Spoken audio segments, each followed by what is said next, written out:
사랑의 아버지 하나님, 우리에게 오늘도 은혜 베푸시려고 불러주시고 주님 앞에서 예배드리게 하시니 감사드립니다.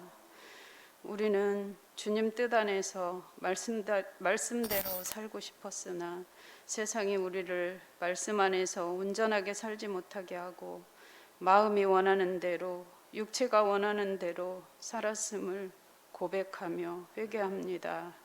주님, 우리를 불쌍히 여겨주셔서 은혜를 베풀어 주옵소서. 하나님 아버지, 우리 예수사랑교회 빈자리를 채워 주시옵소서. 우리 하나님께서 가장 기뻐하시는 것은 예수님의 지상 명령이신 복음을 전하고 전도한 결실인 생명의 열매를 아버지께 올려드리는 것을 믿습니다. 그러므로 우리 예수사랑교회가 더 열심히 전도하고 풍성한 결실을 주 앞에 드리게 하옵소서. 안지나 서나 누구를 만나든 때를 얻든지 못 얻든지 복음을 전하라 하신 말씀을 늘 순종하는 저희들 되게 해 주시옵소서. 또한 우리의 삶이 하나님 보시기에 아름답고 사람들의 귀감이 되어서 칭송을 받아 삶으로 전도하는 예수사랑교회의 모든 성도님들 되게 하여 주시옵소서. 이 나라와 민족 그리고 유정자들, 대통령을 비롯하여 모든 민족이 하나님을 두려워할 줄 아는 자가 다 되게 하시고 저들이 하나님 앞에서 하나님께서 그들에게 부여한 사명을 선하고 정의롭고 공의롭게 감당하게 하옵소서. 우리나라가 복음을 전하는 복된 나라로 삼으셨사오니 열방을 향해 복음을 전할 때 아버지 하나님께서 인적 자원과 물적 자원이 풍성하여 하나님이 불쌍히 여기는 곳에 마음껏 쓰임받는 이 땅의 백성들이 되게 하여 주시옵소서. 하나님, 우리 예수사랑교회가 주님이 원하실 때 쓰임받는 준비된 교회와 성도님들 다 되게 하여 주시옵소서. 아버지 하나님, 우리가 선교하는 곳곳마다 사역을 축복해 주시고 그 지역에 죽어져가는 영혼들이 다 살아나는 귀한 역사가 있게 하여 주시옵소서. 주님, 우리 예수사랑교회 오늘도 주께서 크신 은혜로 축복해 주실 것을 믿습니다.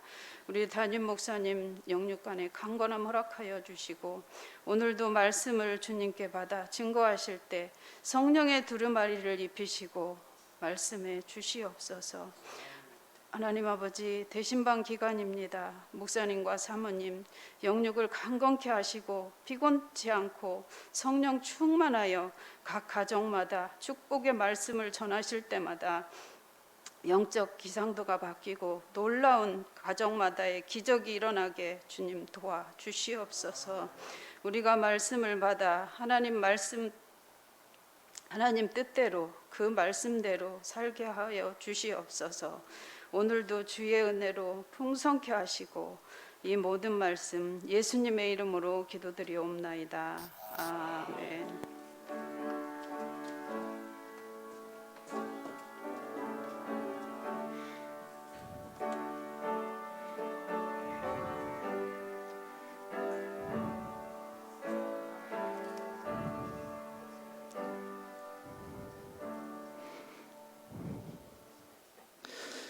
주보의 본문이 잘못 나갔습니다. 히브리서 1장 1절에서 3절까지 말씀을 보겠습니다. 신약성경 353쪽에 있습니다.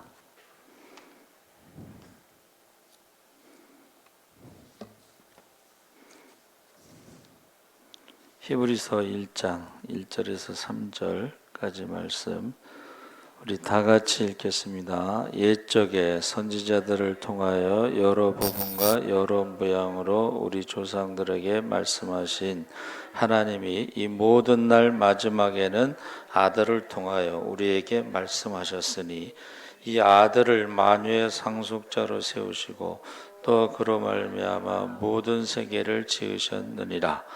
이는 하나님의 영광의 광채시요 그 본체의 형상이시라. 그의 능력의 말씀으로 만물을 붙드시며 죄를 정결하게 하는 일을 하시고 높은 곳에 계신 지극히 크신 이 우편에 앉으셨느니라. 아멘. 할렐루야. 예, 잘 오셨습니다. 감사합니다.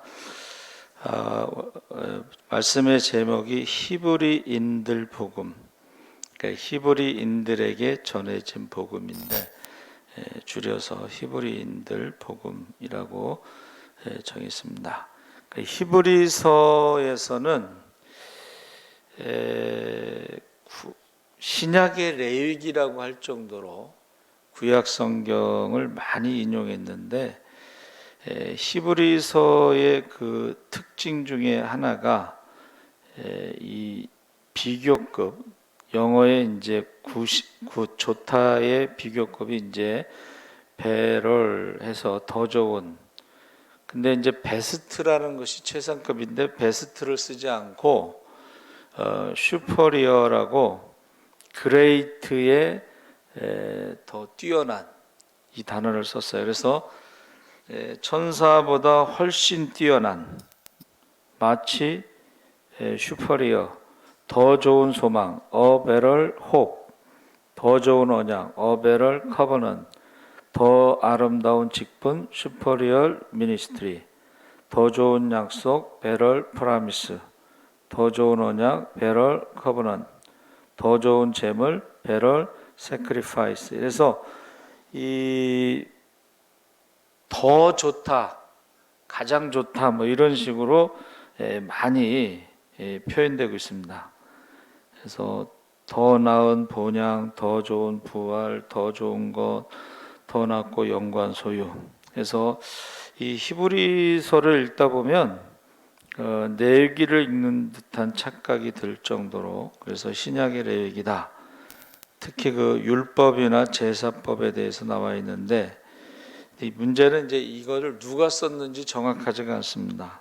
보통 저희가 학교 다닐 때는 바울 서신이라고 했는데, 바울 서신에는 나 바울이라는 표현이 들어가는데 그것이 들어가지 않고 헬라어 원어도 문체가 바울과는 좀 다르다. 그래서 어떤 사람은 이제 바나바가 이제 구약에 정통하니까 바나바가 썼다고도 하고, 또 학식이 뛰어난 아볼로가 썼다고도 하는데 제가 뭐 정확하지 않습니다.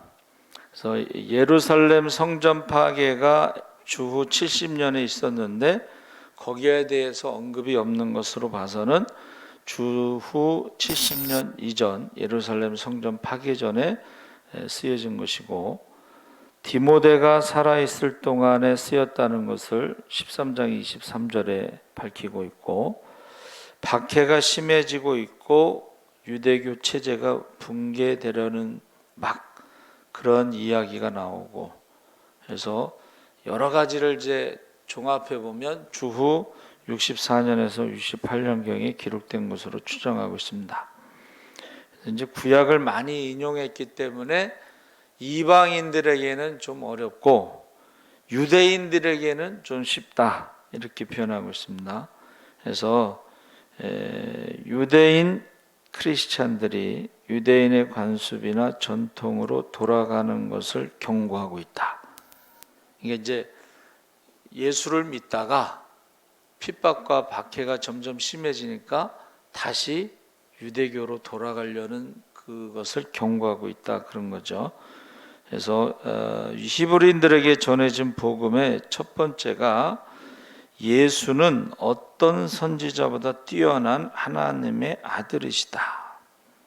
그래서 이 남북 왕국으로 분열을 되고 나서 거짓 선지자들이 많았죠. 그러니까 북왕국은 아예 이제 금송아지 섬기고, 그다음에 여로보암이 어떻게 했어요? 자기가 마음대로 제사장을 임명하고 자기 마음대로 레위인들도 임명하고 자기 마음대로 절기도 정하고, 완전히 그냥 거짓 종교를 만들어 놓은 거죠. 그리고 남왕국 유다도 역시 마찬가지로 거짓 선지자들이 많았습니다. 그러니까 나라가 망하기 전에 징조가 이 거짓 선지자들이 많이 일어났다. 특히 그 아합 왕 때에 거짓 선지자들을 양성하고, 아합의 아내 이세벨은 바알과 아세라 선지자들을 양성하고, 나라에서 월급을 주니까 어떻게 해요? 듣기 좋은 이야기만 했습니다. 왕이 잘 될 거다. 이번에 전쟁에 나가면 이길 거다. 그런데 전쟁에 나가서 죽었죠, 아합 왕이. 그러니까 거짓 선지자들은 나라에서 월급을 받으면서 듣기 좋은 말만 한 것입니다. 그때에 이제 예레미야가 바벨론에 항복하라고 할 때에 거짓 선지자들의 핍박을 받고 고문도 당하고 죽을 뻔했죠. 그래서 하나님이 그때에 거짓 선지자들이 너무 많으니까 결국은 메시아를 보내주시겠다 하고 옛적의 선지자들을 통하여 여러 부분과 여러 모양으로 우리 조상들에게 말씀하신 하나님이 이 모든 날 마지막에는 아들을 통하여 우리에게 말씀하셨으니 이 아들은 만유의 상속자로 세우시고 그로 말미암아 모든 세계를 지으셨느니라. 그러니까 이게 지금 선지자를 통해서 말씀을 듣는 거하고 마지막 날에는 아들이 직접 오셔서 말씀하시는 거하고는 좀 다르죠. 선지자들은 메시아에 대해서 예언은 하지만 정확하게 알 수는 없는 거예요. 이러이러할 것이다. 근데 그 아들이 와서 이제 말씀을 전하는 거죠. 그래서 선지자 중에 가장 위대한 선지자를 이제 모세로 보고 있는데, 모세의 종교 유대교 유대인들에게 모세는 하나님 나라의 종으로 충성하였고 예수는 하나님 나라의 아들로 상속자로 우리를 돌보셨다. 이거는 유대인들에게는 엄청나게 충격적인 이야기를 한 거예요. 목숨 걸고 한 얘기예요 지금.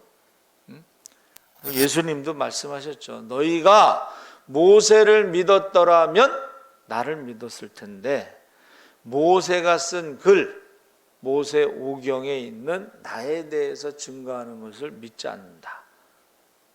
그렇게 말씀하셨죠. 이거 굉장히 위험한 이야기죠. 모세에 대해서 종으로 말하고 예수님은 하나님 나라의 아들 상속자로 말했다는 것은 굉장히 위험한 이야기를 지금 하고 있는 것입니다. 그러면서 모세는 하나님께서 장차 말씀하시려는 것을 증언하기 위한 일꾼으로서 하나님의 온 집안 사람에게 성실하였고 그리스도는 아들로서 하나님의 집안 사람을 성실하게 돌보셨고 우리가 그 소망에 대하여 확신과 자부심을 지니고 있으면 우리는 하나님의 집안 사람이다. 이게 세번역 성경에 나오는 것입니다. 예수 그리스도가 마지막 선지자로서 예언 사역을 완성할 하나님의 아들로 이 땅에 오셨다. 바로 진리시고 우리가 알아야 할 모든 것이 되신 분이고 그가 바로 복음 그 자체다라고 말해주고 있어요. 그러니까 우리가요 가장 좋은 거는 이렇게 비교하는 거예요. 예수님이 누구시냐? 모세와 비교했을 때 모세는 종이고 예수님은 아들 상속자다. 두 번째, 유대인들이 숭배했던 천사 숭배. 예수는 천사보다 뛰어난 하나님의 아들이시다. 구약부터 시작해서 중세에 이를 때까지 이 천사 숭배 사상이 있었습니다. 그러니까 우리나라의 그 귀신론을 만드신 분도 중세의 천사론을 연구해가지고 만들어 놓은 거예요. 중세의 천사론은 이단 정죄를 받은 것입니다. 믿음이 깊은 사람들의 최대 관심은 구약부터 중세에 이르기까지 천사와 교감하는 것이 관심사였어요. 그래서 시인들은 천사에 대해서 시를 쓰고 미술가들은 기도하고 천사를 그렸고 음악가들은 천사를 노래했습니다. 그런데 천사 숭배가 일어나기도 막 일어날 때가 언제냐면 르네상스 시대에 우리가 그 미켈란젤로나 이런 사람들이 그림 그릴 때 천사 그림이 많잖아요. 그렇죠? 그런데 지금 4절 5절에 뭐라 그랬어요? 그가 천사보다 훨씬 뛰어남은 그들보다 더욱 아름다운 이름을 기업으로 얻으심이니 하나님께서 어느 때에 천사 중 누구에게 너는 내 아들이라 오늘 내가 너를 낳았다 하셨으며 또 다시 나는 그에게 아버지가 되고 그는 내게 아들이 되리라 하셨느냐. 천사들에 대해서는 아들이라고 한 적도 없고 천사들의 아버지라고 한 적도 없지만 예수님에 대해서만큼은 너는 내 아들이라 내가 너를 낳았다 나는 너의 아버지가 된다 이렇게 말씀하셨다고 지금 주장하는 거예요. 그러니까 이제 시편에 나오는 것을 인용한 거죠. 시편 2편에 나오는 것을 인용한 것이죠. 계속해서 그가 말하들을 이끌어 세상에 다시 들어오게 하실 때 하나님의 모든 천사들은 그에게 경배할지어다 말씀하시며, 자, 하나님의 아들이 이 세상에 태어날 때 어떻게 했어요? 하늘의 영광 땅에는 평화. 천사들은 그 하나님이 이 땅에 오실 때에 경배하고 찬양하는 존재였다. 경배의 대상이 아니다 하는 것을 말해주고 있어요.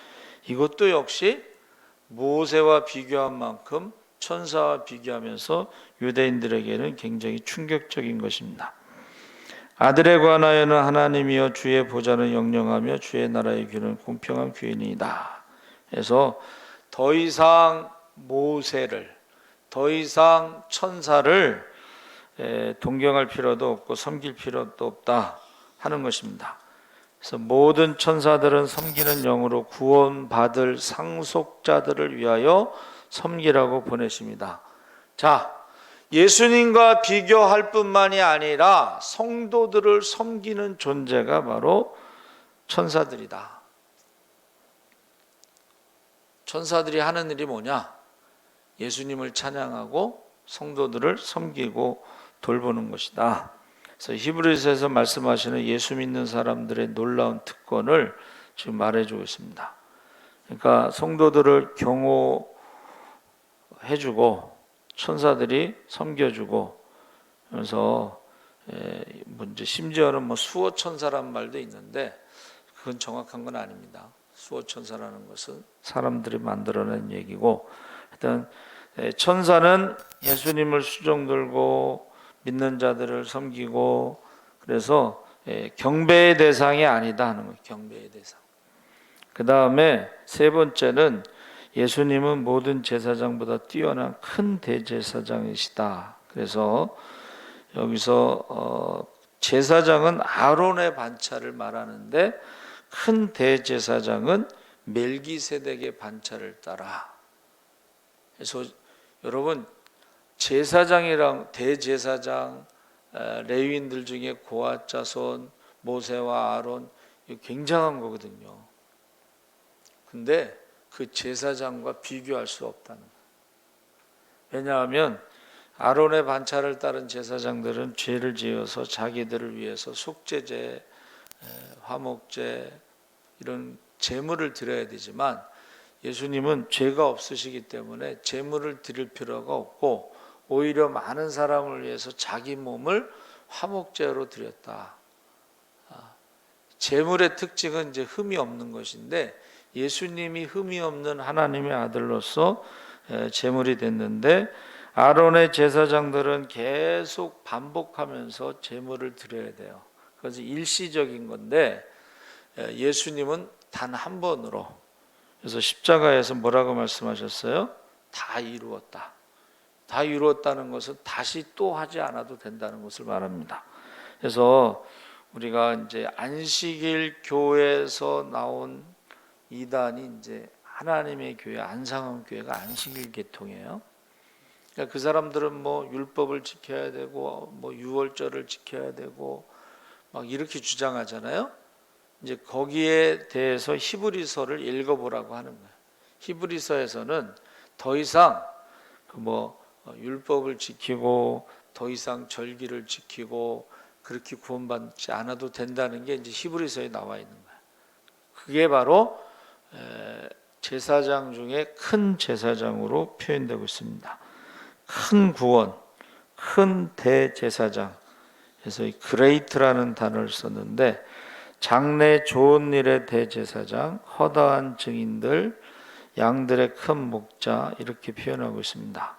그래서 아까 말씀드린 것처럼 이 비교하는 게 가장 설명하기가 좋은데, 모세를, 천사를, 대제사장 아론의 반차를 비교하면서 모든 제사장은 날마다 제단에 서서 직무를 수행하면서 똑같은 제사를 거듭 드리지만 그러한 제사가 죄를 없앨 수는 없다. 그리스도께서는 죄를 사하시려고 단 한 번의 영원한 유효한 제사를 드리신 뒤에 하나님 오른쪽에 앉으셨다. 그래서 하나님의 오른쪽에 앉으셔서 우리를 위해서 계속 중보기도 하고 도와주시는 분이다. 이렇게 설명하고 있습니다. 3절에 이는 하나님의 영광의 광채시요 그 본체의 형상이시라. 그의 능력의 말씀으로 만물을 붙드시며 죄를 정결하게 하는 일을 하시고 높은 곳에 계신 지극히 크신 이의 우편에 앉으셨느니라. 그래서 그 보좌 우편에서 우리를 돕고 계신다는 것이 바로 복음입니다.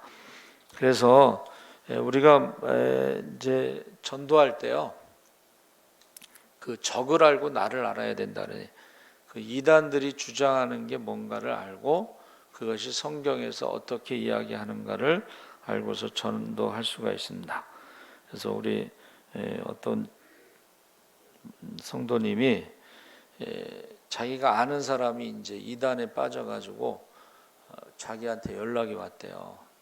그럴 때 어떻게 해야 되냐고. 그래서 제가 요새는 검색하면 다 나온다고. 이단의 뿌리, 이단의 족보. 그러면 그 사람이 어떻게 하다가 이렇게 이단이 되었고 그들이 가르치는 게 뭐고 뭐 이런 게 다 나와요.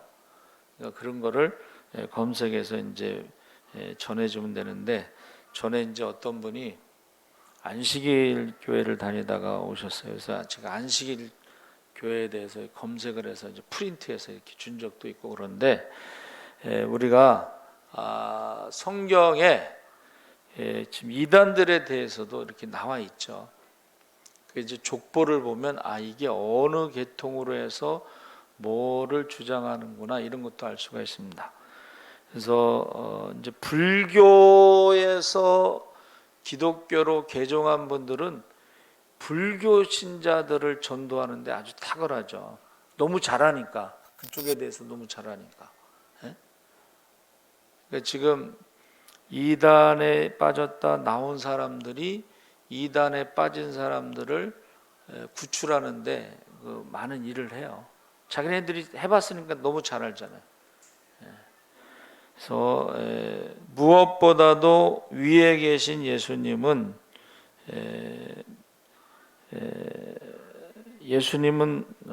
어떤 분이신가, 예수님을 더 좋아하는가. 그래서 예수님께서 하신 말씀 중에 누구든지 내게로 오는 사람은 자기 아버지나 어머니나 아내나 자식이나 형제나 자매뿐만 아니라 심지어 자기 목숨까지도 미워하지 않으면 내 제자가 될 수 없다. 누구든지 자기 십자가를 지고 나를 따라오지 않으면 내 제자가 될 수 없다 그랬어요. 이거는 이제 조금 과장법이 들어가긴 했는데 우선순위를 말하는 거예요. 아니, 엄마나 아버지를 뭐 미워하지 않으면 그럼 효도하지 말라는 게 아니고, 무슨 일을 할 때 우선순위가 무엇이냐가 중요한 거예요. 예수님이 우선순위냐, 그게 중요하다는 것을 말해주고 있는 것입니다. 그래서 우선순위가 뭐예요? 여러분, 저와 여러분의 신앙의 우선순위는 예배예요. 예배. 예배보다 더 우선순위는 없어요. 근데 요즘 많은 사람들이 예배가 우선순위가 안 될 때가 많잖아요. 특히 우리 청년들이요, 뭐 고등학교 때까지 교회 나오다가 졸업하고 안 나와서 물어봤더니 알바하느라고. 그래서 내가 돈을 줄 테니까 오라고 그래도 알바하느라고 교회를 안 온다는, 예배를 안 드립니다. 아르바이트. 그래서 이 우선순위에 대해서 지금 말씀하고 계신 거예요. 자, 모세와 비교하고 천사와 비교하고 제사장과 비교했을 때에 그 하나님이 아들이 1순위냐, 예수님이. 그래서 주 예수보다 더 귀한 것이 없으면 그 사람은 구원받은 사람이다. 그래서 어떤 사람이 물어봤어, 목사님한테. 구원받은 것을 어떻게 할 수 있냐고. 그랬더니 그 목사님이 주 예수보다 더 귀한 것이 없으면 구원받은 사람입니다. 그래서 이것이 주님이 결정하신 일이냐, 주님이 우선순위냐. 그래서 지금 왜 자꾸 비교를 했어요? 초대교회 핍박이나 박해가 있을 때 우선순위에서 흔들리지 말라고 모세와 천사와 제사장과 비교를 한 것입니다. 그래서 2013년 4월 16일 미국의 존경받던 복음성가 가수 겸 작곡가였던 조지 버벌리 쉐이가 104세의 일기로 하나님의 부름을 받았는데, 원래는 캐나다 온타리오 출신이었는데 23세 되던 해에 뉴욕시티 음악 오디션에 합격해서 라디오 전속 가수로 채용되었습니다. 그때 그가 크리스찬 찬양을 부르게 해달라고 요청했지만 방송국에서는 합의된 노래만 부를 수 있다고 했습니다.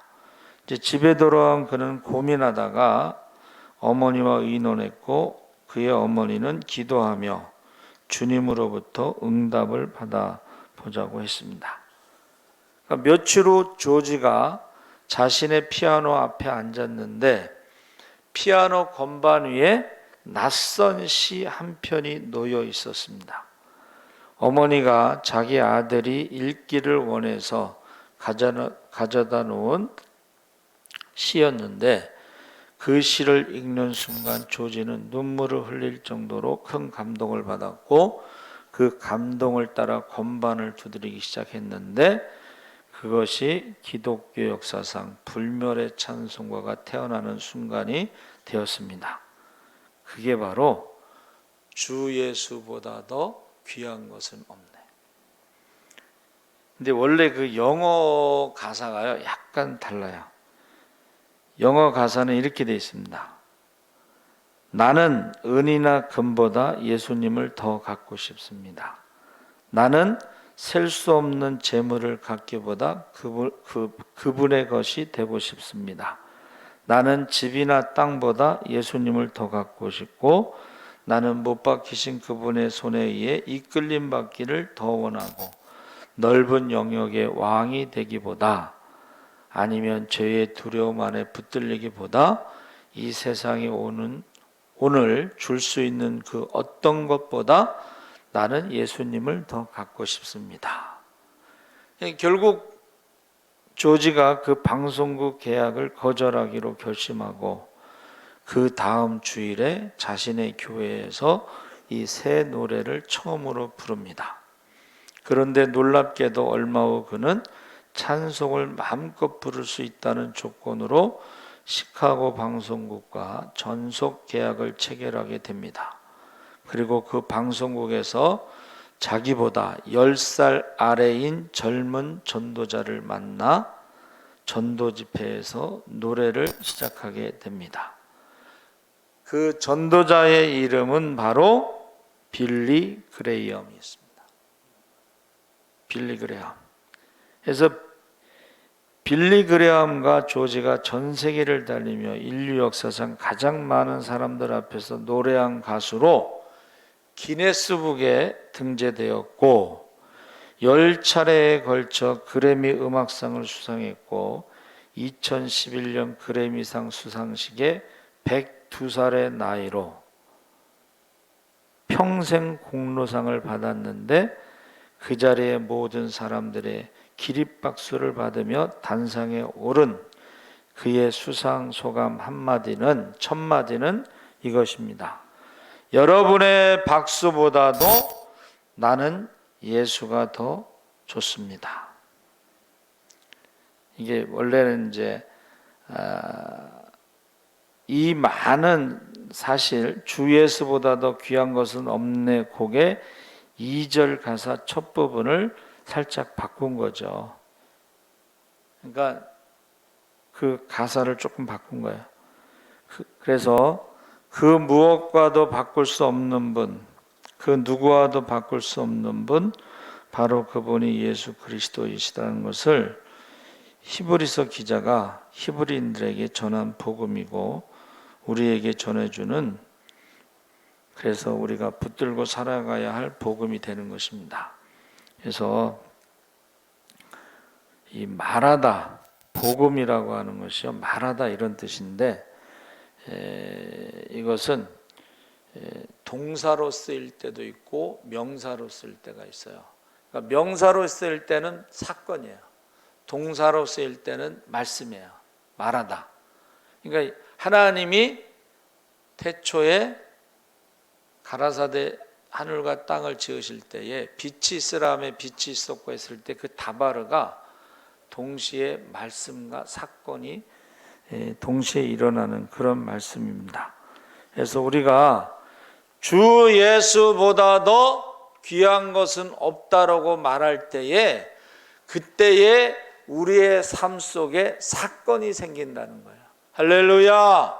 그게 바로 지금 조지가 말한 주 예수보다도 귀한 것은 없네라는 찬양을 했을 때에 그가 원하는 계약 조건으로 전속 계약을 맺고 그 방송국에서 빌리 그레함을 만나고 전 세계 다니면서 가장 많은 사람들 앞에서 찬양한 것이 기네스북에 등재되었다.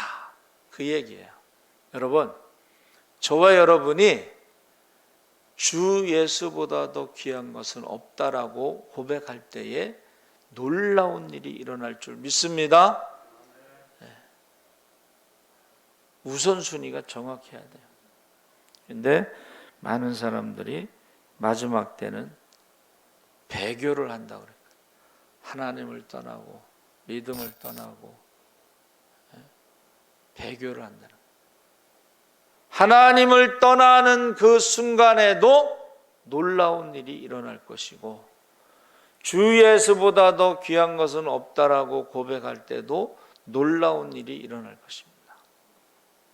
그래서 제가 말씀드리는 것 중에 옛날에 부흥사들이 부흥회할 때 뭐 하냐면 좋은 것에 예화를 들 때가 있잖아요. 좋은 것에. 나쁜 것에 예화를 들 때가 있어요. 그래서 어떤 사람은 좋은 것에 기적의 주인공, 축복의 주인공으로서 예화의 주인공이 될 수도 있고 그러면 그 자손들은 계속 축복받는 거예요. 그러나 나쁜 것의 예화의 주인공이 되면 고라당이라든가 아간이라든가 니골라당이라든가 이런 고스비 사건이라든가 이러면은 그거는 계속해서 저주가 되는 거예요. 계속 축복을 받았을 때하고 계속 저주를 받았을 때하고 그 결과는 전혀 다릅니다. 그러니까 아간이 그 하나님 말씀을 우선순위로 안 하고 그거 욕심 부렸을 때 악을 골짜기, 고통의 골짜기에서 그 가족이 돌에 맞아 죽었잖아요. 그렇죠? 그러니까 저 여러분이 꼭 지금 히브리서가 말하는 게 그거예요. 주 예수보다도 귀한 것은 없다. 그랬을 때에 놀라운 일이 일어나시기를 주의 이름으로 축원합니다. 아멘. 살아계신 하나님 아버지 감사합니다. 유대인들이 예수를 믿다가 핍박당하고 박해당하면서 다시 유대교로 돌아가려고 할 때에 이제 경고하고 있습니다. 모세보다 천사보다 제사장보다 예수님이 더 귀하고 비교할 수 없다는 것을 말씀하고 있습니다. 우리가 항상 주 예수보다도 귀한 것이 없다고 고백하게 하시고 항상 주님이 우선